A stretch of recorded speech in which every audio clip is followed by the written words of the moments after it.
Так, туғандар, ассаламу алейкум, урматтуу достор, ассаламу алейкум, жалпы YouTube көрүүчүлөр, Так маалымат каналыбыздын катталуучулары, урматтуу достор. Жалпыңыздарга Ноокат шаарынан салам айтамын. Бүгүн буйруса рубль көтөрүлүптүр дейт. Баарыңыздар лайктан басып коюңуздарчы. Туғандар, кечки курстарды мен сиздерге адаттагыдай тааныштырамын. Бүгүн 2024 жылдын 24 декабрь күнү болуп калды. Сааттын жебеси 15:19, апта күнгө бүгүн шейшемби, аптанын экинчи күнүндө турабыз. Так, туғандар, мен буйруса курстарды тааныштырууну баштайын. Мынакей 0,86 тыйын рубль, доллар болсо 86-85, евро 90 сом болуп калыптыр. 0,86 туғандар. Ушунун урматына бир лайкты басыңыздар. Ар бир курсту сураган көрүүчүлөр.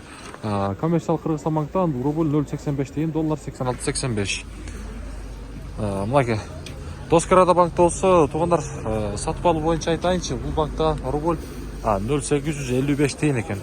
Финанс кредит банк менен эле бул жакта Байчун банк 86 коет бир курсту рубльда. Доскарада банк 0,855 тыйын. Акча алмаштыруучу жерлерде, валютчиктерде рубль 0,85 тыйын, бул жакта доллар 87.